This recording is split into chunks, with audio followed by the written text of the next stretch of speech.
මට මතකයි අපේ හාමුදුරුවොත් මං හිතන්නේ සම්බන්ධ වුණා අපේ මහාචාර්ය හරිශ්චන්ද්‍ර විජේතුංග ශූරීන් සහ ආචාර්ය ගුණදාස අමරසේකර ශූරීන් පිළිබඳව කැලණිය විශ්වවිද්‍යාලයේදී තිබුණා සමරු උත්සවයක්. ඒ සමරු උත්සවයේදී අනුදි නිසල්ය තමයි අපේ හරිශ්චන්ද්‍ර විජේතුංග ශූරීන් පිළිබඳව රූපාන්තරකරණය සිද්ධ කළේ. වීඩියෝ ක්ලිප්ස් කියලා සිංහලෙන් කියන්නේ. ඒ ටික කරලා දුන්නේ. මම මේකෙන් කියන්න අදහස් කරන්නේ පොතක් එලි දක්වන පොඩි දියණියක් සතුව තියෙන ලොකු වැඩ කොටසක් පිළිබඳව කියන්නේ. ඈ ගැන ගොඩක් දේවල් කියන්න එපා කියලා ඈ කීවලු. ඒත්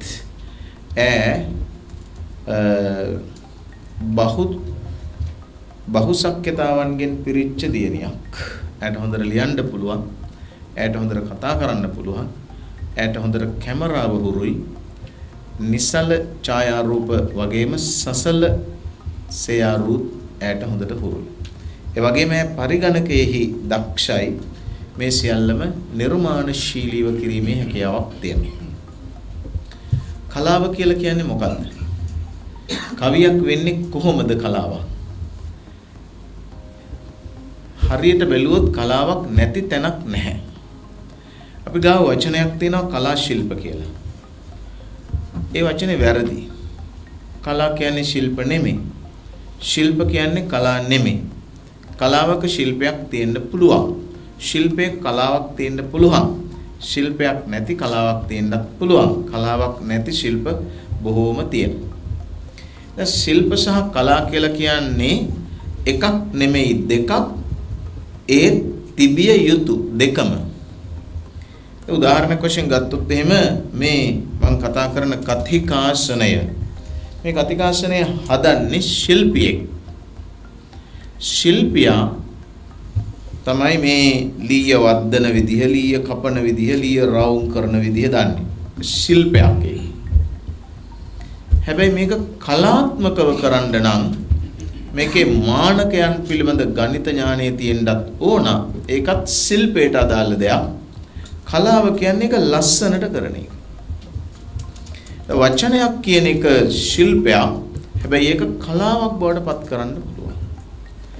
යකඩයක් පාස්සනවා කියන එක ශිල්පයක්. හැබැයි ඒක කලාවක් බවට පත් කරන්න පුළුවන්. මෙතන තියෙන පොල් තෙල් පහන ශිල්පයකින් හදන්නේ. හැබැයි ඒ ශිල්පියා කලාකාරයෙක් වුණාට පස්සේ තමයි කලාවක් ඒ ශිල්පෙහි තැවරෙන්නේ. ඒක නිසා හැම වෙලාවකම ශිල්ප ලස්සන වෙන්නේ කලාවක් විසින්. කලාව රඳන්නේ ශිල්පයක් මත. එතන ශිල්පයකින් තොරව කලාවකට පවතින්න බෑ. හැබැයි කලාව හුදකලා වෙලා පවත්වාගෙන යන්න දරන වෑයම සාර්ථක නැහැ ශිල්පයක් නැත්තම්. දැන් එළවලු වගාව කියලා කියන එක කලාවක් නෙමෙයි. ඒත් ශිල්පයක්. ඒ උනාට වගාවේ එළවලු වල තියෙන කැටයම් දාලා කරන ඔය ලොකු හෝටල් වල තියෙන කලාව ගැන නෙමෙයි මම කියන්නේ. නමුත් එළවලු වගා කරන්න පුළුවන් කලාත්මකව. ඒක නිසා කලාව කියන්නේ ඇහැකට දැනෙන දෙයක්. අපි මේ ඇඳුම් අඳින්නේ ශිල්පයක් සහ කලාවක් එක්ක. මේ ඇඳුමක් මහනකොට මේ ෂර්ට් එක ගත්තොත් එහෙනම් මේ ෂර්ට් එකේ මහන එක ශිල්පයක්. ඒකට කලාවක් මිශ්‍ර කළේ නැත්තම් කැතයි. අඳින්න පුළුවන්. සුවදායි ඒ උනට ලස්සන නෙවෙයි. එහෙනම් කලාව කියන්නේ ප්‍රතිභාවකින් පැන නගින එකක්. ප්‍රතිභාව කියන්නේ හැම එක්කෙනෙක් ගාවම තියෙන චංචල කරලා උඩට ගන්න පුළුවන් එකක්. ඒක නිකන් හඳුන් කූරයි සුවඳයි වගේ. හඳුන් කූර ඇතුලේ සුවඳ තියෙනවා. පත්තු කරලා ගන්න ඕනේ. පත්තු කරේ නැත්තම් ඒකේ සුවඳ තියෙන බව ඇත්තයි. ඒ උනාට පත්තු නැත්තුව ඇත්ත ඉන්නේ. එහෙනම් අපි හැම කෙනෙක් ගාව මේ කලාත්මක හැකියාව තියෙන එකට කියන්නේ ප්‍රතිභා කියලා. ප්‍රතිභාව කියලා කියන එක විග්‍රහ කරනවා සංස්කෘත කාව්‍ය විචාරකයෝ අපූර්ව වස්තු නිර්මාණක්ෂම ප්‍රතිභා කියලා. මම ගොඩක් කතා කරන්නේ අපූර්ව වස්තු නිර්මාණක්ෂම ප්‍රතිභා. අපූර්ව කියන්නේ පූර්ව නොවන. පූර්ව කියන්නේ පෙර, මීට පෙර. අපූර්ව සිංහලට එන්නේ අපූරු කියලා. ඒ පෙර නොවූ විරු අලුත් කියලා කියන එකයි අපූර්ව කියන්නේ. පෙර නොකියපු දෙයක් අලුතෙන් කියන එක, පෙර නොදුටු දෙයක් අලුතෙන් පෙන්වන එක අපූර්වයක්. අන්න ඒ අපූර්ව වස්තුව නිර්මාණය කිරීමේ ක්ෂමා හැකියාව. පෙර නොවූ විරු අලුත් යමක් නිර්මාණය කිරීමේ හැකියාව තමයි ප්‍රතිභාව කියලා කියන්නේ. ඒකින්ද හැම කෙනෙකුටම ඒක උඩට එන්නේ නැහැ යටට තිබුණට. ඒකින්ද තමයි කවියන් නොවන අය අතර කවියන් ඉන්නේ. දැන් මේ ඉන්න හැම එක්කෙනාටම සිතවිලි තියෙනවා. කාටත් සිතවිලි තියෙනවා. ඒ තියෙන සිතවිලි වලින් සිතනවා. ඒ කවියා අපි හිතන විදිහට වඩා වෙනස් විදිහකට හිතනවා. ඒ හින්දා තමයි කවියන් නොවන අතර කවියා විශේෂ වෙන්නේ. ඒක හරියට නිකන් කමිස අතර ෂර්ට් එක වගේ. කමිස තමයි කමිස අතර ෂර්ට් එක. කවියක වටිනාකම රැඳෙන්නේ කවියගේ නෙමෙයි. ඒක තමයි ඊගාව කාරණා. කවියක වටිනාකම රැඳෙන්නේ කවියා නොවන කෙනෙක් ගාව විතරයි. කවියක් කියලා කියන එක හරියට බෙරයක් ගන්නවා වගේ වැඩක්. බෙරේ ගහන්න අත් දෙකම තියෙන්න ඕන.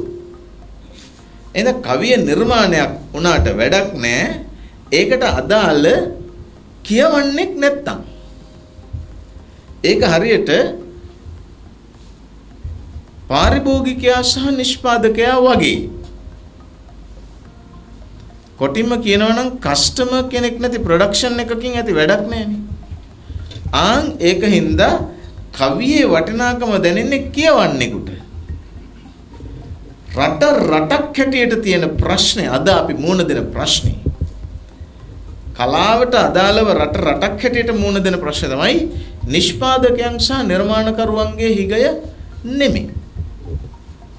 ඕනෑ තරම් නිර්මාණකාරයෝ ඉන්නවා, ඕනෑ තරම් නිෂ්පාදකයෝ ඉන්නවා. හැබැයි නැත්තේ කවුද? කස්ටමර්ස්ලා. කස්ටමර් කියලා කියන්නේ මොකක්ද? කස්ටමර් කියලා කියන්නේ නිෂ්පාදනය කරන්න ඕන එකක්. මෙහෙම කිව්වහම ටිකක් ආර්ථික විද්‍යාව පැත්තට යනවා.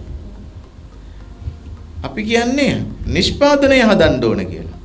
හැබැයි නිෂ්පාදනය හදනවත් එක්කම පාරිභෝගිකයා හදන්න ඕන.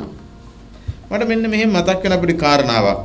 මගේ කාලේ වැඩි නම් මට මංගල හඳුරු කියන්න ඕන. කලකට ඉහත මම මේ වෙලාවේදී මේ හතරාතේ මාධ්‍යවේදීන් ඉන්න තැන්වල මම බ්‍රෑන්ඩ් නේම්ස් කියන්නේ නැතුව කියන්නම්. සබන් જાතියක් හදමින් තිබුණා. ඒ සබන් જાතිය හදනකොට මොකද්ද මේ මොනවද මේ විරෝධතා හරි වර්ජනයක් හරි මොකක් හරි එකක් නිසා මේ සබන් හදන කම්පැනි ලොකු ප්‍රශ්නයකට මුහුණ දුන්නා. මේ සබන් හදන්නේ දියර විශේෂයකින්. විශාල මේ ශාලාව වගේ ලොකු ලිං වල තමයි මේ දියරය තියෙන්නේ. ඒ දියරේ එකක් සබන් දියර, තව එක කලර් එක, තව එක සුවඳ, ඒ ටික ඔක්කොම එකහු කරලා ඝන කරලා තමයි සබන් කැටේ එළියට දාන්නේ. දැන් මේ ස්ට්‍රයික් එක හින්දා මොකද වුනේ? මේ සබන් දියර ඝන වුණා. සබන් දියරේ ඝන වුණාම සබන් බවට පත් කරන්නත් බෑ, දියර බවට පත් කරන්නත් බෑ. වලංකටු වගේ. වලංකටු ආපෝසරයක් පස් වැලි කරන්නත් බෑ, ආපහු වලං කරන්නත් බෑ. තව නිදර්ශනයක් ඔබට මංගල හාමුදුරුවෝ ගාව තියෙනවා. ඒක මේ වගේ වෙලාවට කියන්න හොඳ නැහැ. වළං කට්ට නැවත වළං කළ නොහැක නැවත පස්ද කළ නොහැක කට්ට වශයෙන්ම දෙනවා. ඒ වගේ මේකත් මේ සබන් දියරය සබන් බවට පත් කරන්නත් බෑ. හැබැයි දියර බවට පත් කරන්නත් බෑ. වෙන කරන්න දෙයක්වත් නැහැ. නොකරත් බෑ. මිලියන ගාණක් පාඩුයි. මොකක්ද කලේ බිස්නස් කියලා කියන්නේ ආසාවයි අවශ්‍යතාවයි විකුණන එකටනේ. වෙන බිස්නස් නැහැ. මුළු සමස්ත ලෝකයේ ව්‍යාපාර නම් ආසාව විකිණීම හෝ අවශ්‍යතාව විකිණීම පමණයි. අවශ්‍ය නැත්තම් විකුණන්නත් බෑ, ආසාව නැත්තම් විකුණන්නත් බෑ ගන්න කෙනාගේ. එතකොට මේ ව්‍යාපාරිකයෝ ඉතාම ලස්සනට ආසාවක් වික්කා.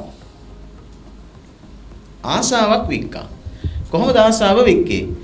අර කියාපු සබන් දැන් ඒක සබන් නෙමෙයි දැන් ඒක ජෙලි. සබන් ජෙලි. ඒක කැඩුවා චූටි කෑලි වලට. මේ පොතේ ගත්තොත් එහෙම මේ කෙඳිති කියලා කියන අකුරු තුනේ එක අකුරක විතර ප්‍රමාණයට චූටි කෑලි වලට කැඩුවා. කඩලා ගත්තාම විශාල ප්‍රමාණයක්. ඊට පස්සේ මේ අය මොකද කළේ? තව සබන් දියරයක් හැදුවා. සබන් දියරයක් හදලා අර කෑලි චූටි කෑලි තියෙන නිකන් ඔය ජෙලි කෑලි වගේ ඒවා පාට තියෙන්නේ දැන්. ඒ පාට ජෙලි කෑලි අර අවර්ණක සබන් දියරයට දැම්මා. දාලා සබන් කෑල්ලක් හැදුවා. අලුතෙන් හැදුවාස. අලුතෙන් සබන් කෑල්ල හදාපුවම සබන් කෑල්ල තමයි. හැබැයි ඇතුලේ බඩු කෑලි. එහෙම කෑලි ඒවා ගන්න අපේ උන්සෑ සූදානම් නැහැ. ඒ කියන්නේ මොකද? කන්සියුමර්ස්ලා නැහැ දැන් මේකට. කස්ටමර්ස්ලා නැහැ. ප්‍රොඩක්ෂන් එකක් තියෙනවා. අපිට තියෙන සබන් නම් එක්ක රෝස පාට එක්ක මොකක් හරි පාටක්.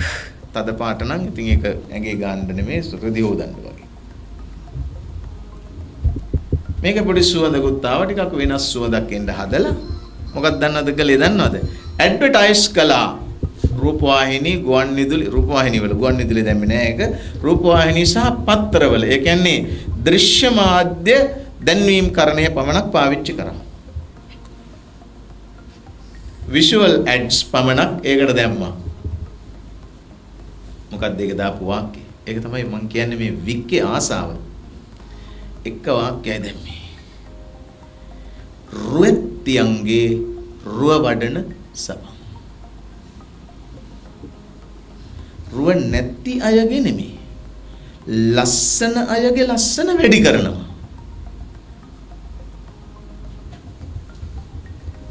සියලුම ආච්චිලා ගත්තා කියන්නකො සර්. මේ වැරදිච්ච සබන් නිෂ්පාදනය සති දෙකෙන් ඉවර වුණා. මම කියන්න හදන්නේ මොකද්ද? දැක්කද? කන්සියුමර් ප්‍රොඩක්ෂන් එක. පාරිභෝගිකයා නිෂ්පාදනය කිරීම. පාරිභෝගිකෙක් හදන්න ඕන. නිෂ්පාදනය කරලා ඉවර වුණාට පස්සේ.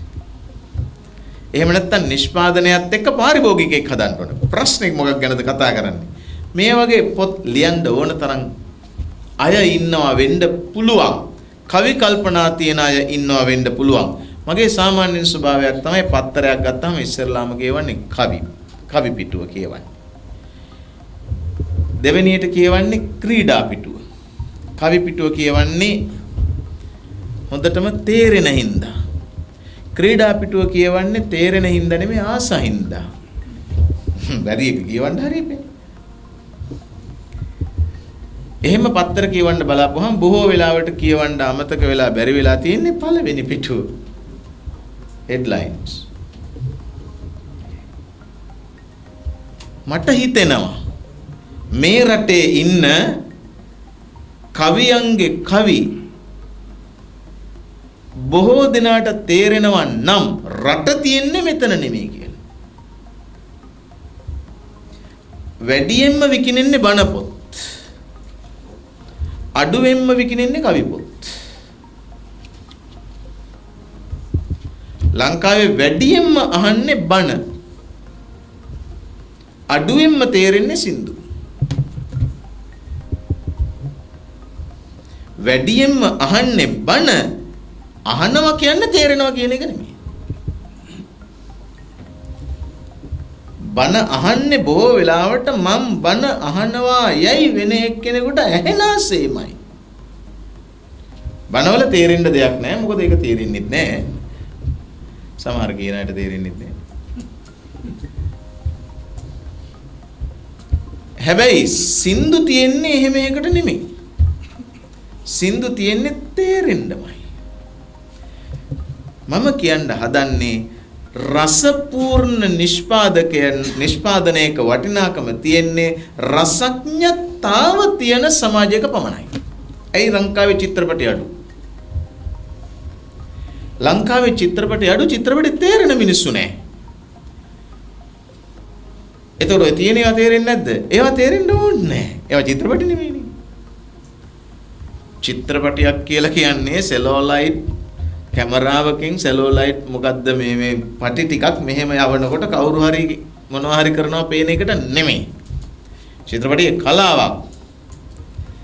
කලාත්මක චිත්‍ර සත්‍ය චිත්‍රායිලගේ චිත්‍රපටි රේඛාව වගේ සර්ලා ඉතින් උගන්නපු චිත්‍රපටි තියෙනවනේ. ඇත්තටම කිව්වොත් එහෙම සම්භාව්‍ය ගණේ චිත්‍රපටි. ඉතින් හාමුදුරු කෙනෙක් හැටියට මට චිත්‍රපටි ගැන කතා කරන්න තියෙන අයිතිය මොකද්ද සහ හැකියාව මොකද්ද කියලා ඔබ ප්‍රශ්න කරනවා නම් මට උත්තර දෙන්න බොහෝ දේවල් තියෙනවා. මම PhD කරන්න ගියේ ඉන්දියාවේ. අවුරුදු 4ක් මං හිටියා. PhD නොකලා නෙමෙයි කළා දෙයියන් පල්ල. ඒ වුණාට වැඩියෙන්ම කළේ චිත්‍රපටි බලපු එක තමයි. චිත්‍රපටි 200ක් විතර බලලා තියෙනවා. එහෙන් බලන්නේ චිත්‍රපටිය තේරුම් ගන්න ඕනේ. ඇත්තටම ලොකු ප්‍රචාරයක් ගියානේ ටයිටනික් ආපු දවස්වල. මම ටයිටනික් බලන්න ගියා. ඉස්සරලාම අර මොනවද ඒවට කියන්නේ ඩොල්බි සිස්ටම් නේද සර්? Dolby system. අතිවිශාල පුළුල් තිර මොකක්ද කියනවනේ ඒකට ලොකු. අන්නේ ලොකු ශාලාවක මගේ සහෘදය හිටියා 16ක් විතර වගේ ලාංකේය දරුවෝ පිට හිටපු තරුණ තරුණිය. දැන් පළවෙනි දවසේ චිත්‍රපටි බලන්න ගියා ටයිටනික්. ඒ ටයිටනික් බලන්න ගියාම පළවෙනි දවසේ මුකුත් බලන්න හම්බුන්නේ නැහැ. ටයිටනික් හැර වටේ පිටේ තියෙන ඔක්කොම දේවල් බලන්න උන්නා ඉතින්. එහෙනම් පළවෙනි දවසේ ටයිටනික් බලන්න බැරුව ගියා. දෙවෙනි දවසේ ගියා. ගිහින් බලාපුවාම බැලුවා මට ඒකේ අලුත් ආදර කතාවක් නැහැ. රෝස් ඉන්නවා, කේට් ඉන්නවා, කතන්දරයක් තියෙනවා, අලුත් ආදර කතාවක් නැහැ. ඇයි? මම සංස්කෘතනේ හදාරලා තියෙන්නේ. මම නල දමයන්ති කියවලා තියෙනවා. රාම සීතා කියවලා තියෙනවා. රාම සීතා කියවලා තියෙන මට, නල දමයන්ති කියවලා තියෙන මට, දුෂ්යන්ත සකුන්තලා කියවලා තියෙන මට, සීසර් ක්ලියෝපැට්‍රා කියවලා තියෙන මට, ශාලිය අශෝකමාලා කියවලා තියෙන මට ටයිටනික් මොකද්ද? කතාවක් නෑ ඒකේ. කිසිම ආදර කතාවක් නෑ. තුන්වෙනි දවසේ ගිහින් බැලුවා මේකේ ආදර කතාවක් තියනවද නැත්නම් වෙන මොනවා හරි තියනවද කියලා බලන්න. ගිහින් බලපුවම තියෙනවනේ. මොකද්ද? නැවක්. තුන්වෙනි දවසේ නැව බැලුවා. හතරවෙනි දවසේ චිත්‍රපටිය බලාපුවාම තමයි මට ස්පිටල්ගේ ඇත්ත තේරුනේ. ඔහු ඉතාමත්ම ගැඹුරින් බෞද්ධ දර්ශනය හදාළ කෙනෙක්. ඔහු කී කතාව මම ඔබට දැන් කියන්නම්. ඔබ ආයෙත් සැරයක් ටයිටනික් බැලුවොත් ඔබට වැටහෙයි ඒක. ඒකේ තියෙන නැවක කතාවක් නෙමෙයි. ඒකේ තියෙන ආදර කතාවකුත් නෙමෙයි. ඒකේ තියෙන වෙන දර්ශනයක්. පද බලලා තියෙනවද ටයිටනික්? ඒකේ තියෙන පුදුම දර්ශනයක්. මහා දැවැන්ත සුඛෝපභෝගී නෞකාවක දැවැන්ත ඉහළ පැලැන්තියේ කන බොන මිනිසුන් සිටින ඉසුරුබර ජීවිත ගොඩක්. ඒකේ නැව දෙකට මැද්දෙන් කැඩිලා අර ගීතයත් එක්ක කැමරාව හෙලිකොප්ටර් එක හයි කරගෙන දර්ශන ටිකක් පෙන්නනවා. ඒ තමයි මහා සාගරයේ තිතක් වෙනකම්ම කැමරාව හෙලිකොප්ටරෙන් උඩට ගෙනියලා තමයි රූපගත කරන්නේ. මේ මහා දැවැන්ත නෞකාව දැවැන්තකමේ ඉඳලා තිතක් දක්වා ගෙනීම පෙන්වනවා. ඒක මොකද්ද වෙන්නේ? නෞකාව දැවැන්තයි, සාගරය ටිකයි ආරම්භයේදී, අවසාන විග්‍රහයේදී නෞකාව තිතක්, සාගරය දැවැන්තයි. එහෙම වෙලා මේ මහා ඉසුරු බර භාවය සමස්ත සත්‍යයේ ගිලී යන ආකාරය අනිත්‍ය දෘෂ්ටියෙන් පෙන්නනවා මේ මහා දැවැන්ත අධ්‍යක්ෂවරයා. ලෝකයේ පරම ඇත්ත අවසානයේට කියලා ඔහු අපිට පෙන්නනවා. එහෙනම් මේ නෞකාවේ ගීතය අපිට විඳ ගන්න පුළුවන්. ඒක වෙන කතාවක්. ඒක වින්දනය. හැබැයි රසඥතාව, රස වින්දනයට වඩා ගැඹුරු තැනකට එන්නේ. එහෙම පරපුරක් නැත්තම්, එහෙම තේරෙන මිනිස්සු නැත්තම් ටයිටැනික් හදලා වැඩක් නැහැ. කන උන් නැත්තම් වවල වැඩක් නැහැ වගේ. ප්‍රශ්න තියෙන්නේ මේ වගේ කෘති රචනා. මේක හයිකු පොතක්. මේ හිච්චි කෙල්ලගේ හයිකු පොතක්. කෙල්ලත් හයිකු වගේ. සාමාන්‍යයෙන් සුප් එකකට ගන්න පුළුවන් මට්ටමේ තියෙන්නේ. සුද්දන්ගේ කාලේ නම් ඇඟ බද්දෙන් සම්පූර්ණයෙන්ම නිදහස්.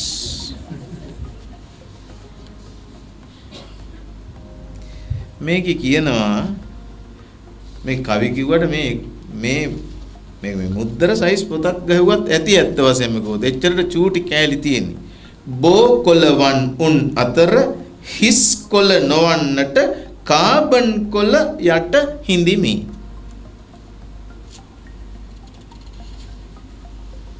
දැන් මේක ලිව්වට වැඩක්ද? මේක චමින්දරවත් තේරෙන්නේ නැත්තම්.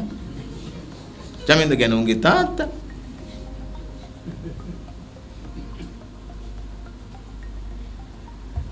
හොඳ වෙලාවට උන් ඔක්කොම චමින්දත් එක වගේ, චමින්දගේ නෝනත් ඒ වගේ, චමින්දගේ දුවත් එක වගේ, චමින්දගේ පුතත් එක වගේ ඔක්කොටම පිස්සුනේ.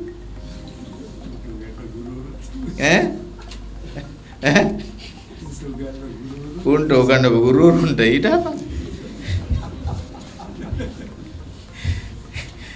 ඉතින් ඒ කියන්නේ මේ රට දිහාවේ, ලෝකයේ දිහාවේ, දේවල් දිහාවේ සාමාන්‍ය දෘෂ්ටි කෝණයට වඩා ගැඹුරු විදිහකට බලන්නේ. ඇත්තම කිව්වොත් වසන්තය උමුතුවෙන් පසුවිය මල්යායක අසිරිය විඳින්නට. හැබැයි පිපුණේම මල්යාය වල්වල කනේරු ගස් පොලිමට. මේ කියන්නේ එකක් වෙන එකක් මේ කියවෙන්නේ. මම කියන්නේ රසඥතාපූර්ණ සමාජයක් ගොඩනගන්න වෑයම් නොකළොත් මේකී නිෂ්පාදනයන් අර්ථ ශූන්‍ය වෙනවා. කොහොමද රසපූර්ණ සමාජයක් ගොඩනගන්නේ? රසපූර්ණ සමාජය ගොඩනගීමේ පරම වගකීම තියෙන්නේ නිර්මාණකාරයන්ටම තමයි.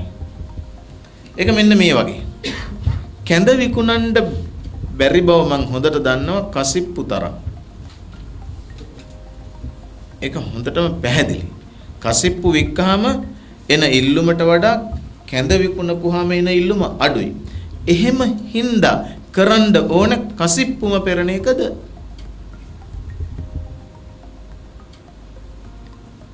කරන්න ඕන කසිප්පු ටික ටික අඩු කර කැඳ වැඩි කරන එකයි. ඒකෙන්ද 1000ක් නිර්මාණ නිෂ්පාදනයේ නිර්මාණය උනත් නොඋනත් තේරෙන මිනිස්සු, තේරෙන දරු පිරිසක් රටේ නිර්මාණය නොවුනොත් මේ නිෂ්පාදනයන් අර්ථ ශූන්‍යයි. චිත්‍රපටි තේරෙන්නේ නැත්තම්, චිත්‍රපටි තේරෙන්නේ නැති මිනිස්සුන්ට කතන්දර චිත්‍රපටියක් වගේ කිව්වට වැඩක් නැහැ. චිත්‍රපටිය කියන්නේ මොකද්ද කියලා තේරුම් ගන්න බැරි නම්, චිත්‍රපටිය කියන එකේ වටහා ගන්න පුළුවන් දේ වටහා ගන්න බැරි නම් තවදුරටත් චිත්‍රපටයේ හැටියට නිර්මාණය වෙනවා ඇත්තේ කොළඹ සන්නිය වගේ වම තමයි. එහෙනම් ගාම්භීර භාවය නිර්මාණයක ප්‍රාණයයි. ඒක ගීතයකින් පටන් ගන්න පුළුවන්. චිත්‍රයකින් පටන් ගන්න පුළුවන්. සමහර දවස්වලට මේ ආර්ට් ගැලරි එක ගාව පාර දෙපැත්තට ගියොත් ඕනෑම කෙනෙකුට මහවැලි කේන්දරයේ ඉස්සරහා පාර දෙපැත්තට කවුරු හරි කෙනෙකුට ගියොත් තේරෙන මිනිහෙකුට එල්ලි වෙනකන් රෑ වෙනකන් එතෙන්ට වෙලා විඳින්න පුළුවන්. තේරෙන කෙනෙකුට. තේරෙන්නේ නැත්නම් ඒක වැඩක් නැහැ. දැන් වටින්නේ නිර්මාණය විතරක් නෙමෙයි. නිර්මාණය වටහා ගැනීම. මට මේ වෙලාවේ සංස්කෘතික අවසරයක් නැහැ ගීතයක් ගායනා කරන්න. හැකියාවක් නැහැ නෙමෙයි. සංස්කෘතික අවසරයක් නැහැ. ඒත් මම ඔබෙන් ඉල්ලා හිටිනවා. පුළුවන් ද තේරුම කියන්නේ? අහසින් තරුවක් කඩා වැටෙනවා. තරුව කතානේ අහසයි වැළපෙන්නේ. නටුවෙන් නේඹුල් මලක් හැලෙනවා. මලේ කතානේ සුළඟයි වැළපෙන්නේ. මොකද්ද තේරුම? ඒක තමයි විඳ ගන්න එක කියන්නේ.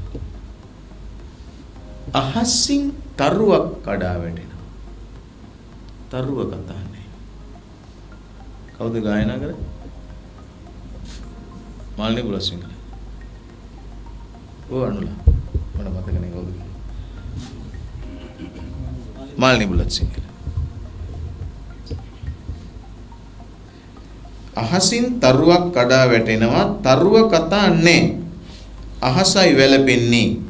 නටුවෙන් නෑඹුල් මලක් හැලෙනවා. මලේ කතානේ සුළඟයි වැළපෙන්නේ. මොකද්ද තේරුම? ආකාශයෙන් තරුවක් කඩා වැටෙනවා. එහෙම වෙන්නේ නැහැ ලෝක කවදා. නටුවෙන් නෑඹුල් මලක් හැලෙනවා. මලේ කතානේ සුළඟට දුකයි. ඒ කියන්නේ වෙන කතාවක් ඒක. එහෙනම් මොකද්ද ඒකෙන් කියන්නේ? ඒකේ තියෙනවා ධ්වනි අර්ථයක්. කාව්‍ය විචාර සිද්ධාන්තවල කියනවා රස තියෙනවා නවයක්. ශෘංගාර හාස්‍ය කරුණ රෞද්‍ර වීර භයානක බීභත්ස අద్భుත ශාන්ත කියලා රස 9ක් තියෙනවා. කාව්‍යවල ಗುಣ තියෙනවා තව 10ක්. මේ දිග විස්තර කරන්න වෙලාව නැහැ. ශ්ලේෂ ප්‍රසාද සමතා මාధుර්යන් සුකුමාරතා අර්ථව්‍යක්ති මුදාරත්ව ඕජ කාන්ති සමාදය 10ක් තියෙනවා. කාව්‍යවල දෝෂ තියෙනවා 6ක්. කාව්‍යවල දෝෂ තියෙනවා 6ක්. ඒ දෝෂ 6න් එකක් හරි තියෙනවා නම් ඒ කාව්‍යයේ ලයිට් නිව්ව කාමරයක් වගේ කියනවා. ආලෝකය නැති කාමරයක් වගේ. ඒ වගේ කාව්‍යයක් පිළිබඳ විචාර සිද්ධාන්ත විශාල ප්‍රමාණයක් තියෙනවා. ඒ ඔක්කොමත් එක්ක ඕන මේ සියලු රසයක්සේ විඳ ගන්න. හැබැයි එච්චර නැතත් සබුද්ධිකයෙකුට මේක තේරුම් ගන්න පුළුවන්. මොකද්ද අහසින් තරුවක් කඩා වැටෙනවා. තරුව කතානේ අහසයි වැළපෙන්නේ. මලෙන් උපන් මල් පත්තිනි දේවී කැන්දන් යන නැකතේ ඇස් කූඩෙන් මං වතුර අදින්නම් නුඹේ මගුල් දවසේ. ඒ ගීතේම තියෙනවා. මොකද්ද තේරුම? ඒක තමයි. උපමා කියලා જાතියක් තියෙනවා. රූපක කියලා වෙන જાතියක් තියෙනවා. අර්ථාන්තරන්‍යාස කියලා තව જાතියක් තියෙනවා. උත්ප්‍රේක්ෂා කියලා වෙන අලංකාරයක් තියෙනවා.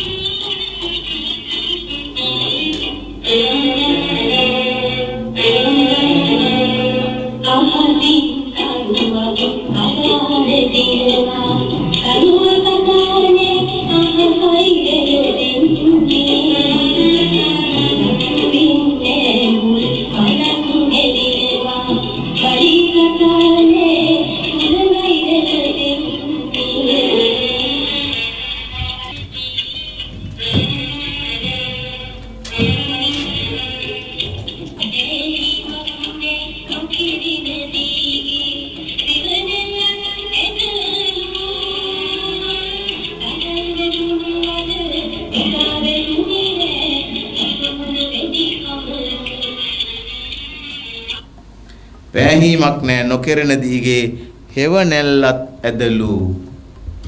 ලස්සනට ගොතනවා සිංහලයේ තියෙන ඉඩියම්ස් කීපයක්. පෑහීමක් නැහැ නොකරන දීගේ. ඒක.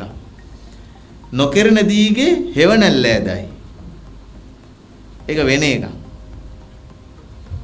පෑහීමක් නැහැ නොකරන දීගේ හෙවණැල්ලත් ඇදලු. තව එකක් කියනවා. දවල් වැටුණු වල මෙදා වැටුනේ රෑ.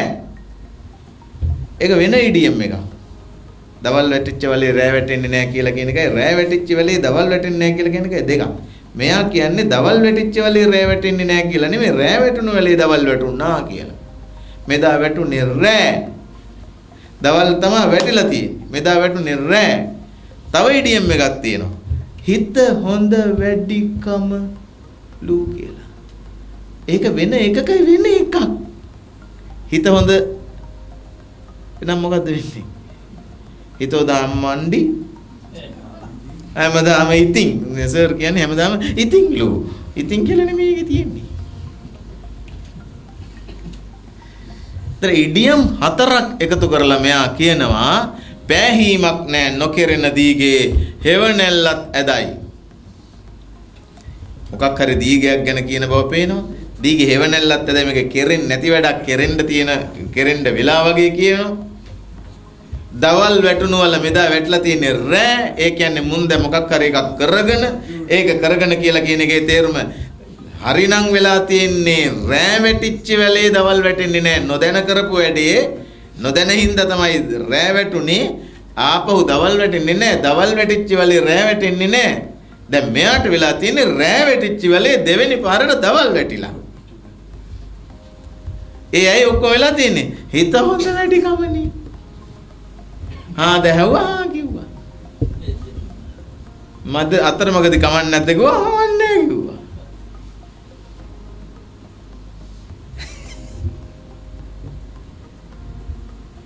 ඊට පස්සේ ඉතින් ඉතුරු කොටසේ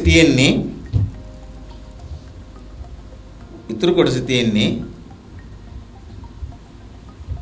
ඇස්කූඩෙන් මං වතුර අදින්නම් නුඹෙන් මගුල් දවසේ මොනව කරොත්ද අහන්නකො.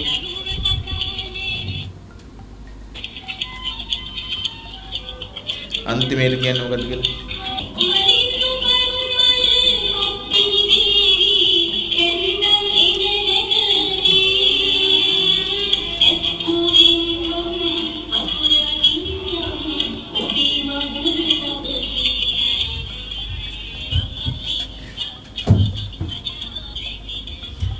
මල්ලින් උපන් මල්පත්තිනි දේවී කැන්දන් එන නැකතේ ඇස්කූඩෙන් මං වතුරා දෙන්නම් නුඹේ මගුල් දවසේ. ඇස්කූඩ කියන්නේ අර මොනවාද වැල් වලින් හදාපු කූඩේ. ඒකෙන් වතුරා දින්න බෑ.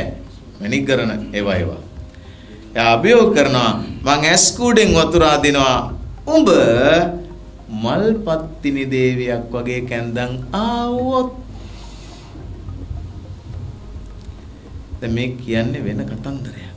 අහසින් තරුවක් කඩා වැටුණා ගෙවල් වල අම්මා තාත්තා ඉර හඳ වගේ. ඉරයි හඳයි වගේ ඉන්න අමලට තාත්තලට දරුවෝ ඉන්නවා තරු වගේ. හිතුවක්කාරකමට එක තරුවක් කඩා වැටුනහම කොච්චර හිතුවක්කාරද කියනවා නම් ගාණක්වත් නැහැ. කාටද දුක? අහසින් තරුවක් කඩා වැටෙනවා තරුව කතා නැහැ. අහසයි වැළපෙන්නේ. අම්මටයි දුක හිතෙන්නේ.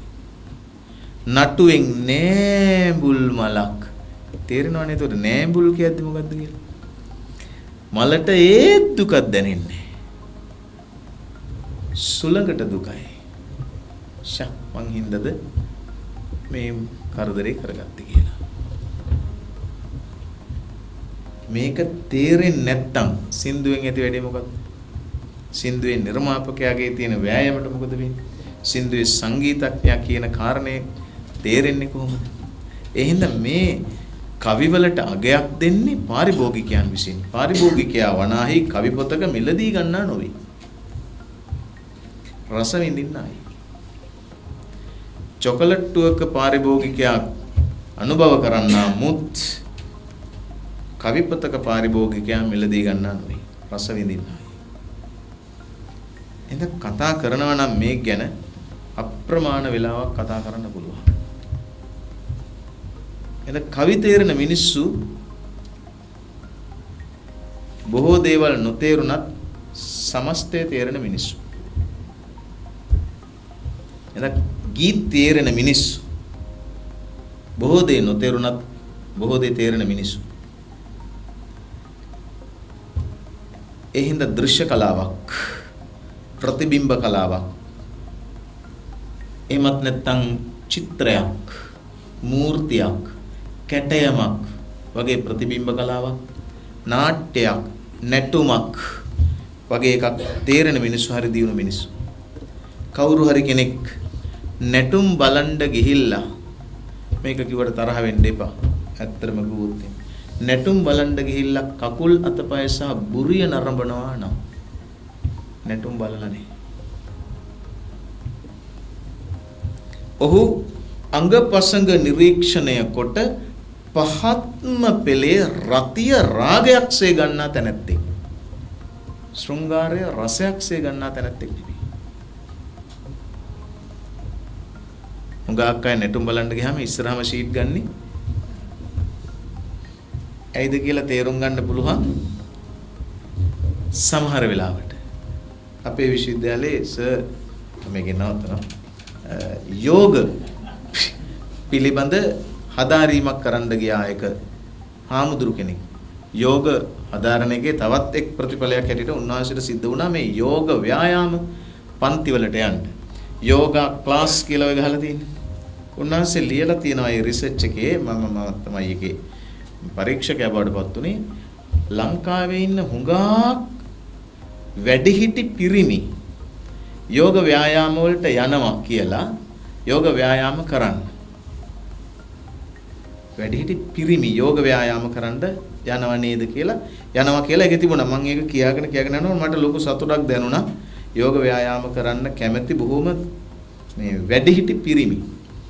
ඊගාව ඡේදයේ තියෙනවා එකී වැඩිහිටි පිරිමි වැඩි දෙනෙක් යෝග ව්‍යායාම කිරීම සඳහා හිටගන්නේ තමා ඉදිරියෙන් කාන්තාවන් යෝග ව්‍යායාම කරන්නේ නම් පමණයි කියලා.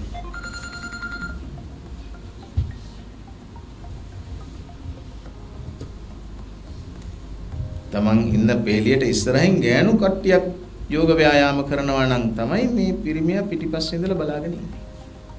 ඔහු කරන්නේ ඇත්තටම යෝග නොඋනත් ඔහු යන්නේ යෝග පන්ති තමයි.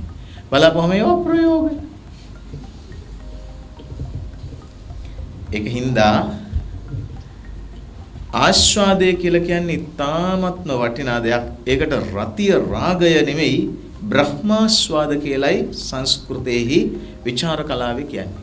යමෙකුට ඒකේ බ්‍රහ්මාස්වාදය ලබන්න පුළුවන් නම් ඔහු තාමත්ම නිවුණු සැනසුණු කෙනෙක්.